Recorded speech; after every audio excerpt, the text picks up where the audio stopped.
Halo, good morning, selamat pagi. Saya menyapa Anda dari Kota Banda Aceh. Bagi para pejuang paspor, tetap semangat.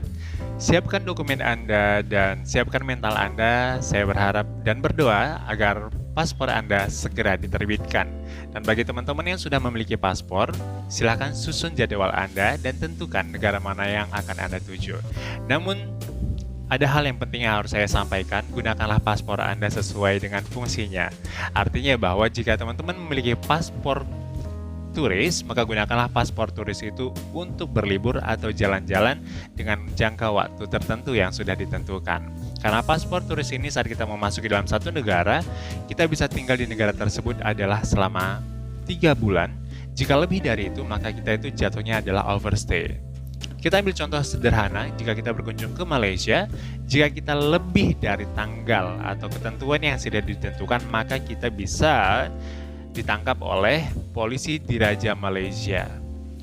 Jika kita sudah ditangkap, otomatis kita akan masuk penjara. Dan ketentuannya di sana itu adalah yang menurut info yang saya dapat itu tidak lebih dari selama 6 bulan dan tentunya akan denda sebesar RM1.000 Malaysia. Namun teman-teman, hari ini saya bertemu dengan salah satu orang yang pernah dideportasi dari negara Malaysia. Dialah yang memotong rambut saya ini seperti rambut gaya Lee Min Ho. Bercanda. Nah, setelah kita berbagi cerita dan saya menanyakan bagaimana jalan cerita alurnya, dia bisa dideportasi dari negara Malaysia tersebut. Nah, pertama dia memiliki visa turis dan dia memasuki negara Malaysia tujuannya adalah berlibur. Alasannya saat ditanya di kantor ini, di imigrasi saat masuk ke dalam negara tersebut. Nah, setelah itu ternyata dia bekerja di negara Malaysia menjadi tukang pangkas. Nah, artinya bahwa saat dia memotong rambut orang, konsumen itu akan berganti-gantian masuk ke dalam toko dia untuk memotong rambut. Nah, orang Malaysia juga pasti akan tahu bahwa kita orang Indonesia atau orang Malaysia. Pertama, mungkin dari cara berbicara, nada berbicara itu akan berbeda. Oke?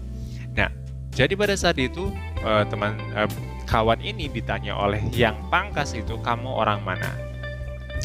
Dan dia jujur, dia adalah orang Indonesia. Dan sudah berapa lama tinggal di sini? Dia mengatakan bahwa dia tinggal di Malaysia dan bekerja itu kurang lebih sudah ada selama 1 tahun. Dan pada saat itu bapak itu langsung meminta dokumennya bahwa dia bekerja di negara Malaysia. Ternyata bapak itu adalah punya jabatan atau punya kedudukan dalam salah satu pemerintahan di negara tersebut. Sehingga kawan ini hanya menunjukkan paspor saja. Ternyata saat dicek cross-check paspornya, dia sudah overstay ya. Nah, akhirnya bapak itu meminta uang damai. Uang damai yang diminta itu adalah tidak sedikit pada saat itu. Tadi kalau tidak salah dia menyebutkan uang damai yang diminta itu adalah sebesar 20 juta. Wow, kita aja kerja di sana ya. Ya, tapi ya biarlah, itu urusan dia. Tetapi ini kan kita buat menjadi suatu pengalaman, jangan sampai terjadi kepada kita.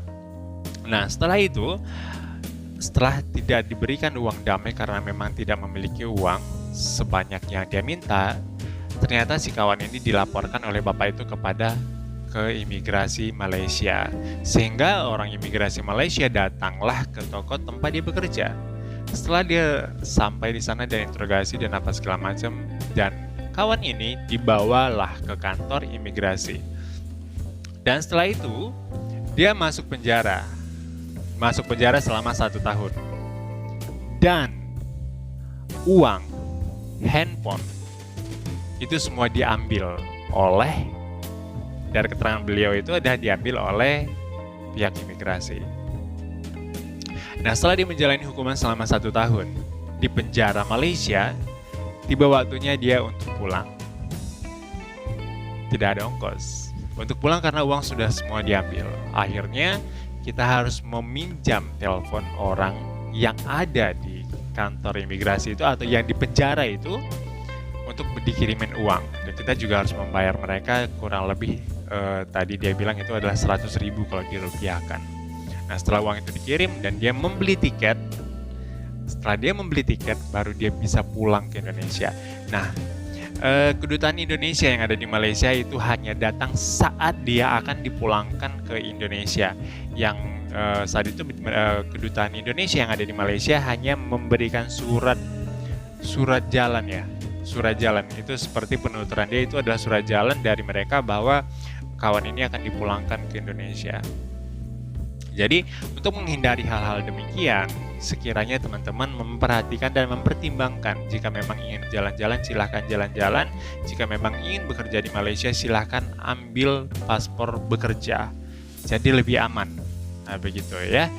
Jadi itu aja info hari ini yang ingin saya sampaikan. Kita bisa belajar dari cerita kawan tersebut. Jika video ini membantu Anda, jangan lupa like, komen, dan subscribe, dan bagikan kepada teman kamu agar mereka juga tahu seperti yang kamu tahu. Cerita Gio, semua ada di sini.